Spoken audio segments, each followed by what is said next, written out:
Hey everybody, hope you're all doing good. I'm back today with a very special video for you all, the third part of my Microsoft project Olympus. Now, as you all probably know, or those who are following my channel for this board, you know that I am presumably one of the only guys or the only person who has one of these running. So I am going to attach some screenshots. You probably will see that in the screenshot, whatever thing for the video for this, of that motherboard mounted on a green box, which is what I did have it done. And in my earlier video, you will see that as well. So I actually did finish that, and I had it mounted on the wall right up there underneath my clock. However, I didn't really like that too much. I wanted to put the system into a case. Now, the size of that board is monstrous, and there's not too many cases that could hold that. I thought maybe I could use a Cooler Master half X. However, that was not going to fit either. And then I have this ML370. So I took a look at it and I'm like, you know what? This board, that's the HP's OEM board. This board is massive and the slots are facing the right way, kind of like a standard ATX. You'll see this has 10 PCI slots on it. It's massive.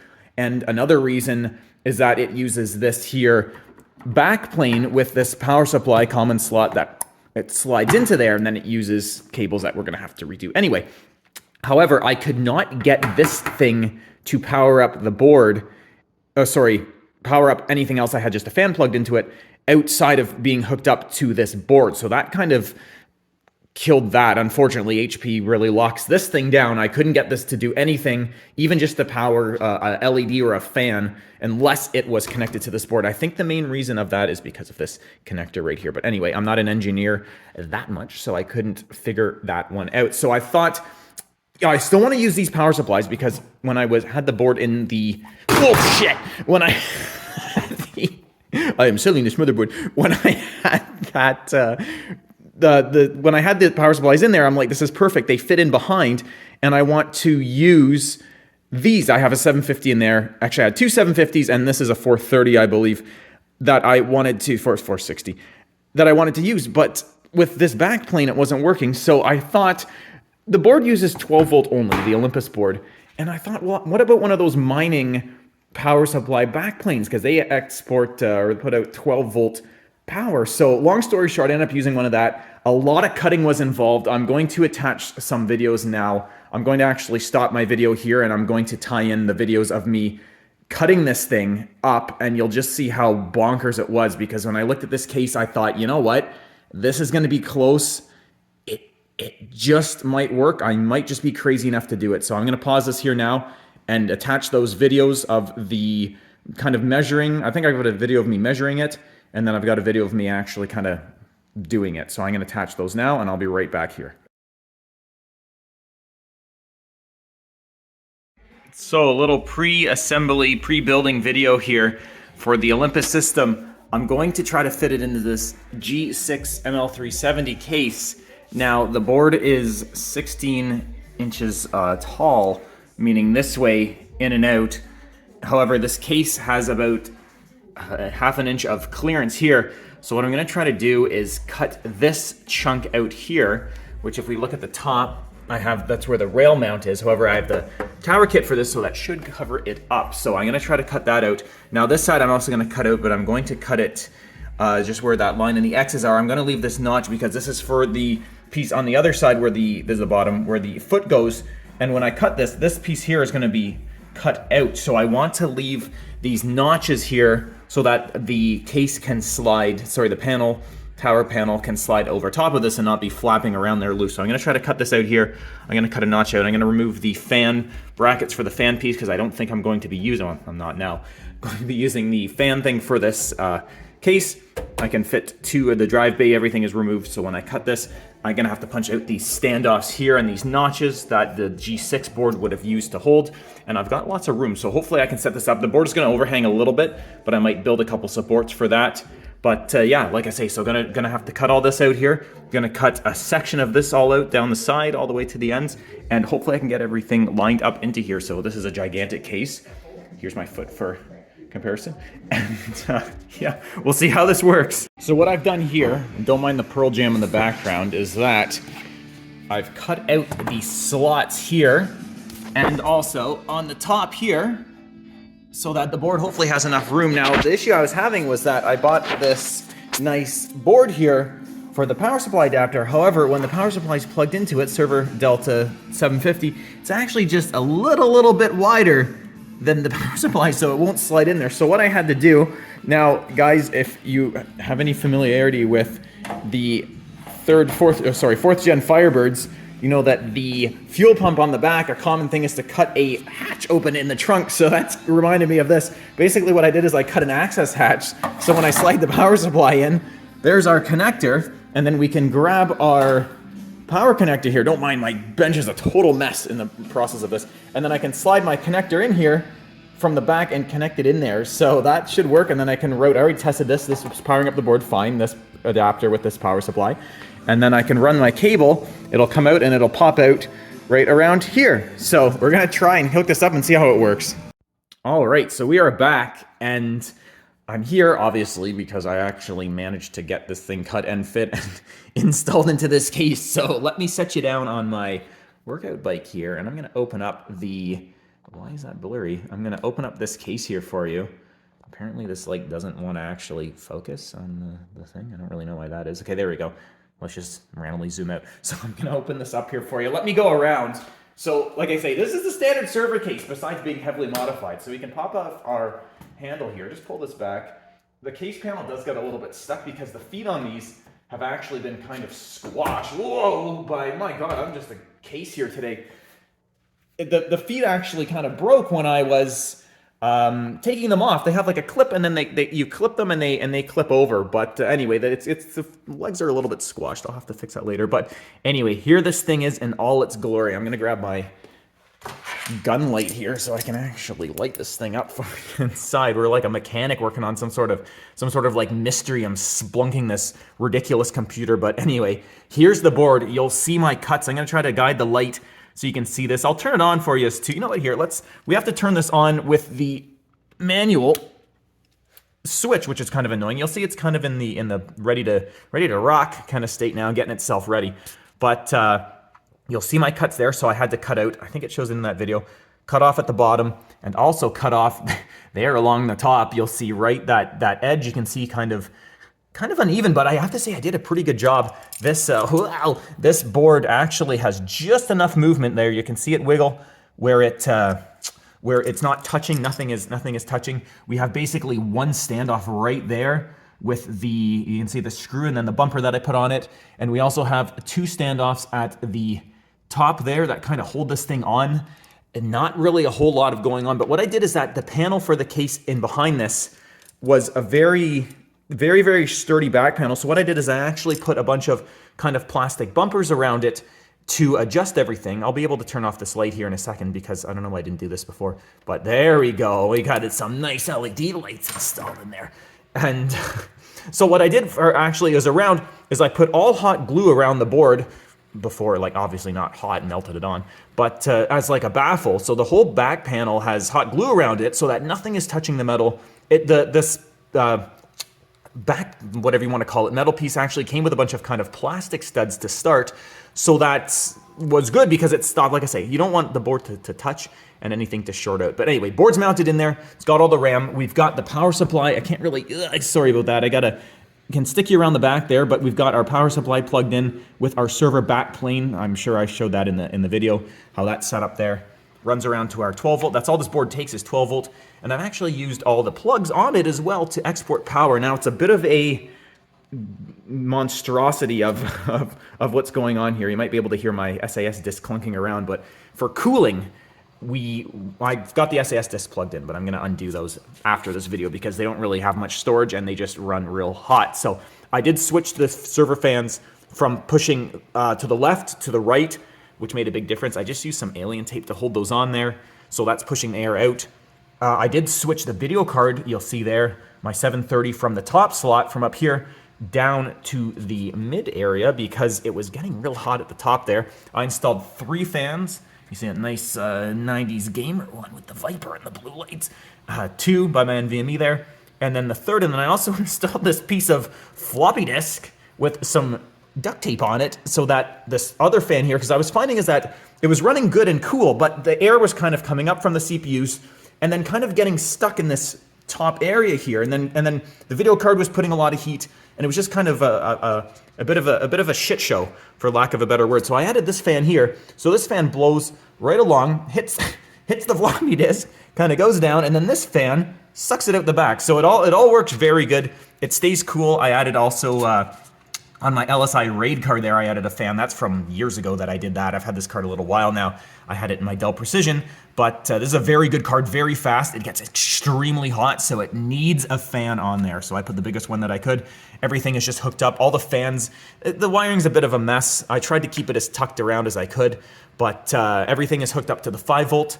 And the 12 volt output, I had to do custom plug for the SAS bay in there. We've got a 2 terabyte, it's just a SATA, but it's a nice fast industrial grade SATA. We got our LTO disc, we got a Blu-ray, and then we've got the LightScribe disc at the top. Now we can actually open this, but I put in some OEM old school compact LEDs in there for those don't do anything. They just light up. And then we've got the, you can see here, I'll open it up for you, of course.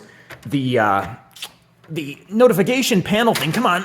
The notification panel, I put a couple LEDs in behind too, which unfortunately I wanted to get this working with the panel, has an LED panel in it, and all of these are actually individual lights in here from HP, and I couldn't get it to light up, but then I was messing around with my soldering gun and stuff for a couple hours to actually fiddle this, trying to get it going. And I actually had a wire on there with hot glue, and I pressed onto it, and all the lights lit up, but I could never get it to light up again. So anyway, I threw a couple LEDs in there in behind just to make it look like it's kind of doing something, but that's that. I don't have a second bay, so this is from, my neighbor actually gave me this. It's from a Lian Li case, so I just put that in there with a screw to hold it. We can actually put another disc in there, but it's just got my 2 terabyte. You'll see my nice tape drive here, Blu-ray, and also a LightScribe Slim, which is pretty, ooh, that needs a little bit of oil. But LightScribe Slim and Blu-ray, which are both hooked up, which is pretty cool. And then here's our SAS bay. So I have 4 discs, which I'm going to remove because these run stupid hot. I actually burnt my hand off one of them, believe it or not. These things are not really super effective, but with 4 SSDs, you could have a pretty good setup here. I actually used to run this LSI RAID card back in the day, right when NVMe was new and expensive. I used to run dual SATA 6 SSDs, and it was almost as fast as an NVMe on that card. They're very fast with the cache memory. But anyway, there's just 4 146 gig SAS discs in there, and then these 4 are empty, because this takes 2 ports. But what I have set up is I have 2 plugs for the SAS. So I have one that's a splitter, this blue cable here. So one goes to the hard drive, and then one actually goes up there to my tape drive. And then the other one, you can run 4 ports off one of those plugs, so that's these 4, the first. So that's that. We'll shut this up. Whoop. Come on. We'll close this up for you.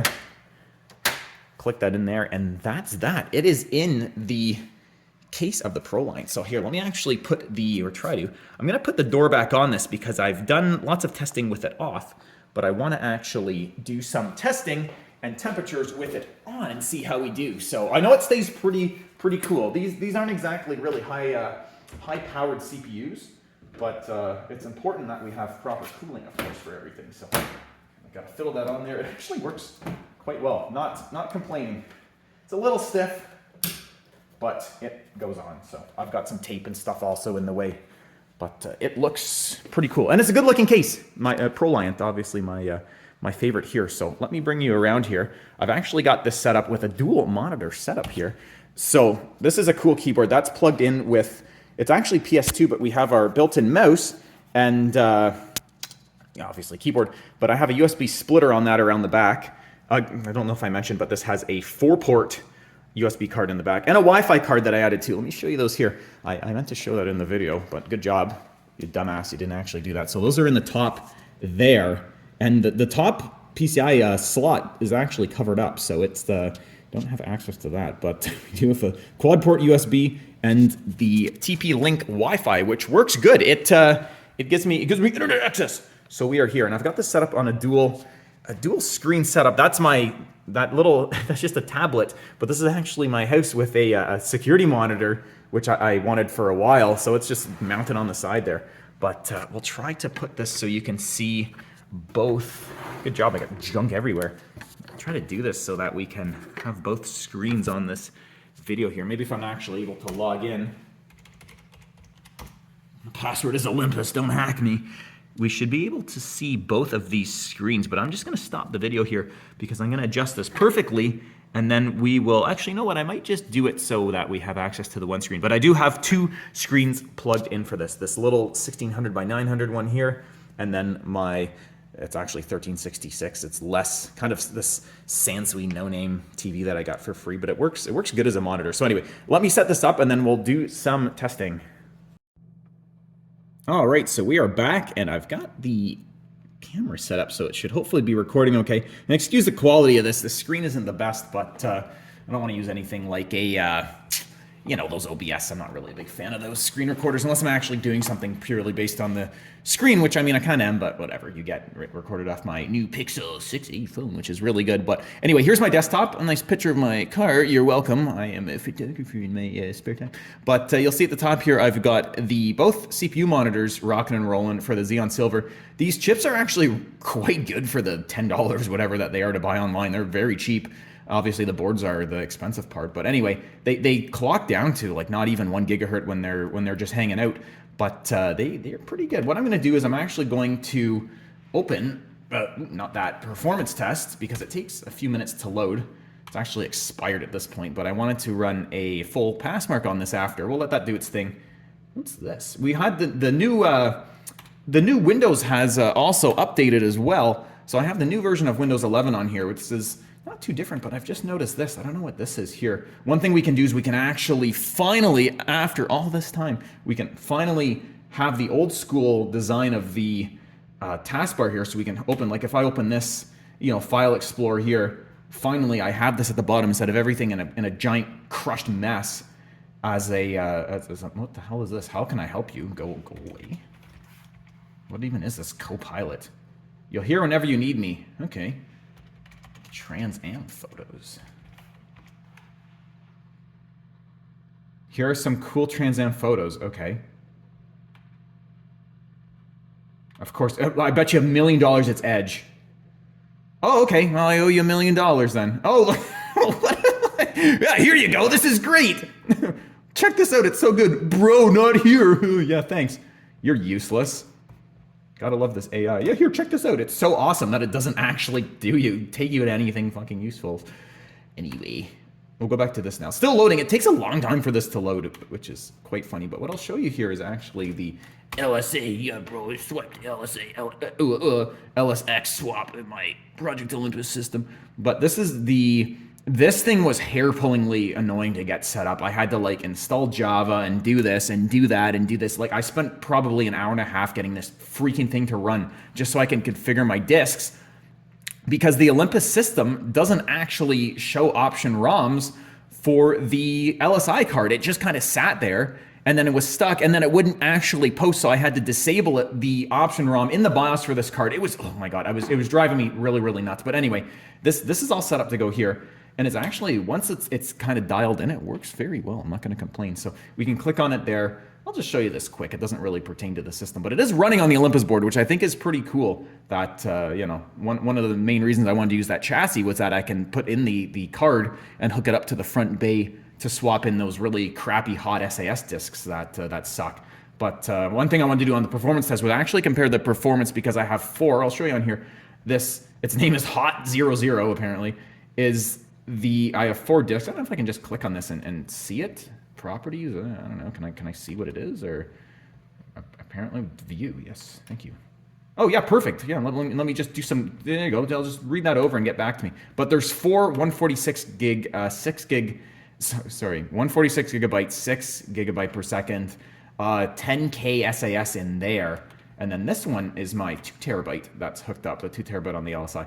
So that's that. And what also we have is an unconfigured disk, and that is my, how about we scroll so I can actually see what I'm doing? That is my tape disk, so I don't really know how to configure that. I guess it's just working. I don't know. It's in there. It's cool. It takes those massive LTO cartridges. It's pretty cool. I've never really used those too much, but I don't think I mentioned it earlier, but I also have the energy pack. So that's battery backup on the cache, which is pretty cool. And this also sees that's actually the HP enclosure, which it detects as well. The locate doesn't work on this. With the HP, it will blink, and you can do that. You can actually do it. It's somewhere in here.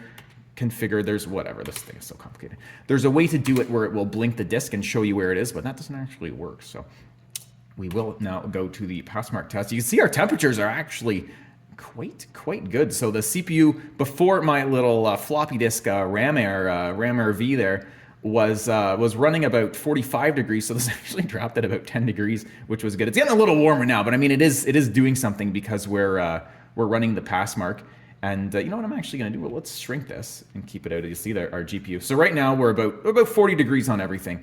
So let's shrink this down. What I'm actually going to do is show you it's just some Minecraft, just something running on this. Now, I had this board running for a while on the wall, but I was really trying to think. I'm like, I don't know what I should make a YouTube video on, because I mean, in the core of it, it's just a newer computer. So it's not like my older videos where it's, you know, like, oh, can this dual Pentium 4 watch YouTube, or can it go on eBay, or can I go on Facebook? Like, yeah, this can. This is a very, not very new, but it's a newer, fast, very capable system. So there's not really much it can do. I was going to make a video and do some funny stuff with it, which I probably still will. But I mean, like I say, for all intents and purposes, it's just kind of a fast computer that I've done. So anyway, this video is not going to be super long or in depth. It's more just me blabbing and showing that it worked and that my fabrication skills are kind of impressive. But anyway, here's some Minecraft, which I have set down. The settings are all on high. My server renders at it works at 16 at 16 render distance. I've turned off clouds because I don't like it. But you'll see here, I have the frames capped at 80 FPS, and you'll see it runs pretty good. Now, excuse the weird gameplay on this. This keyboard actually won't, if I press 2 keys here, like say I'm going forward, but then see, if I press another key like to jump, I stop, which I don't know why this keyboard does that. But if we just move here, I'm gonna, you know what, let me actually try to jump and fly. This is gonna go over terribly. Oh, never mind, it worked okay. Let's do another one for good old time's sake. But just playing on this, like even if I hit my F3, this is just the 730, but it works good. Like we can load and fly around in circles. These are new chunks too, so the server's loading them. But it runs good. Like this is, I have no complaints. You'll see our CPU at the top there. It's just kind of hanging out. It's using a bit of stuff. It only allocated, I think, not even 1 gig of memory, 864 megabyte there. So it, like I say, this thing with that crappy 730 is more than enough to play Minecraft on my server. So just to show it, it's pretty cool. I'm, again, probably the only guy who's got this running on a Proliant Olympus, but here it is, which I think that's pretty cool. I like Minecraft. So that's that. If we go back to our performance test now, you'll see, oh yeah, look at that. It ran for 30 seconds of Minecraft and the temperatures are still 40 degrees. So what I'm gonna do now is I'm actually going to stop the video. I'm gonna run the full benchmark and leave the phone right here. And when it's done, I'm going to come back, I'll show you those results, and then what we're gonna do is I'm gonna switch the disk and I'm gonna run the NVMe here versus, you'll see that's the NVMe, or sorry, that's actually the RAID volume there. And we'll make these two duke it out and see which one is faster, which, plot twist, it's gonna be the NVMe. But I'm just curious how it's going to compare. So let me run this benchmark here with our poor 730. I'm gonna check, we'll see our temperatures, we'll see our temperatures after, and I'll be right back and we'll go over this together. All right, so we are back with our pass mark score. So the CPU actually went up. I don't really know how. I fiddled with some settings in the BIOS, and now it's pretty much 20,000 there. Our 2D and 3D graphics are nothing special, but you can see play Minecraft. It's for the 730, no power card. I'm not complaining. That does all right. This is pass mark 11, which is not activated. I'm going to try to upload the baseline here, but I don't know if it's going to work. Our memory's half decent on the memory. That's 6-channel DDR4, just 2133 on there, but it does pretty good, all things considered, for just kind of a basic set of memory on this. And then our disk is almost 16 grand there for that, the NVMe. So what I'm going to do is I'm going to try to submit this. I don't know if it'll let me. Let's name it the Olympus Sus Tower. I don't know if that'll work because I'm not registered.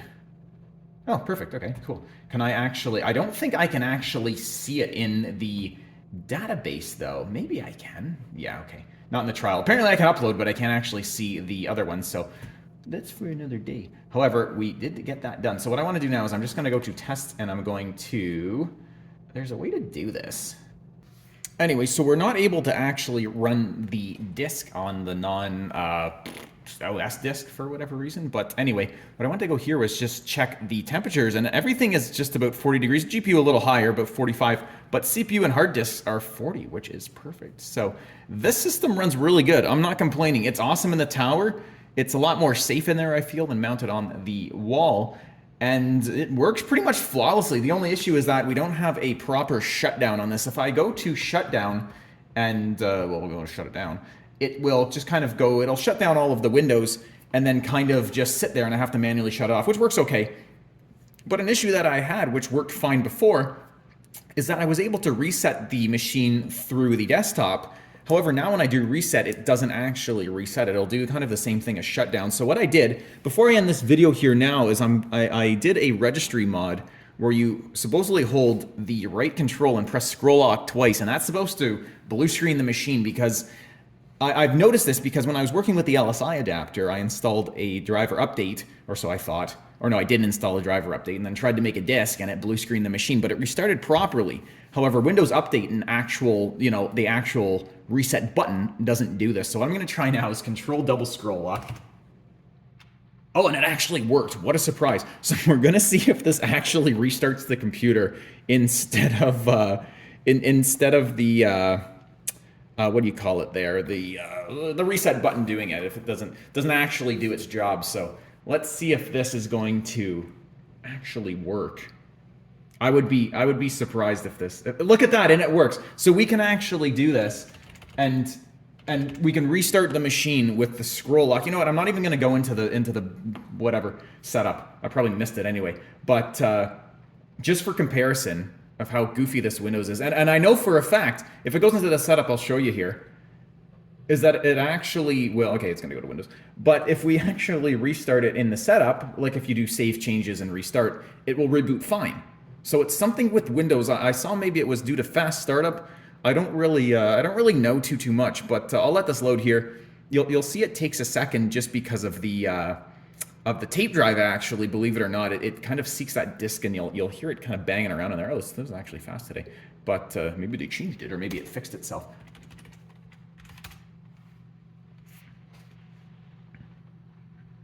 But for comparison, instead of doing our shift on control scroll kill, I'll restart it here in a second with the actual desktop, and I'll show you that it doesn't actually work properly. So let's, just for comparison, just to show you that there's something is up. I don't know. I think it's the NVMe, because it worked fine with the. It worked fine. Oh, let's just let you do your thing. It worked fine with the 3.5 or the 2.5, whatever you call it, little SSD. But for some reason with the NVMe, it won't restart. Again, I don't know. I tried going in the BIOS. I tried changing some settings.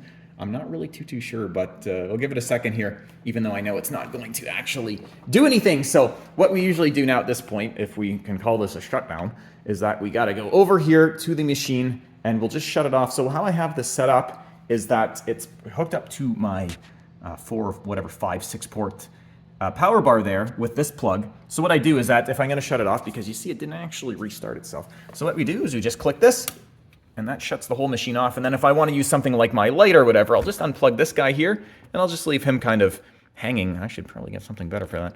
But I just leave him kind of hanging off to the side there. And then I can turn on my breaker and not have my Olympus power on. So anyway, that's going to be the video for today. Again, not a super involved video, but like I say, there was a lot of work, a lot of manufacturing and cutting and whatnot, and drilling and shenanigans that went involved into building this. And I think it's pretty cool. Like I say, I think I'm the only guy with this in a server tower, rather. But this board was never actually sold in a configuration for a tower that I know of. I've only seen it in a 1U rack server, which I think is kind of a shame, because it's quite awesome. And like I say, I don't have too much money involved into this thing now. Between the chips and the coolers, I got maybe $100, $150. So it's pretty sweet. I like it. It works good. There's a lot of room to upgrade it as well. Those V2 scalable chips are like $1,000, $1,500 for a high-end one. They're on eBay. They're quite expensive. So anyway, hope you guys enjoyed the video today. I'm going to try to sell this board that I've dropped the power supply on if anybody wants to buy it. And yeah, that's about it. Hope you all enjoyed the video like usual. Any questions or anything, Please go ahead, comment. I love to hear from you. I hope you like to watch my video. I did try to pull the firmware off of this board. I did buy one of those programmers and have it showed up. I was not able to get the firmware off. I don't know if there's a thing to protect it. Every time I would read the firmware, I couldn't get anything out of it. So I don't know if these new BIOS chips on this are like locked or you need a special thing to detect them. I don't know. I don't actually have the programmer. I used it. It didn't work for both things that I wanted it to. I know it did work because I was able to pull an old Asus BIOS off an old chip I had, but anything newer, I tried to flash a BIOS with a Xeon to a different machine, a Lenovo I had. It wouldn't read it. It wouldn't read this chip, so I'm not too sure, but I wasn't able to get it. So apologies for that. But anyway, hope you all enjoyed the video and have a great day. Take care.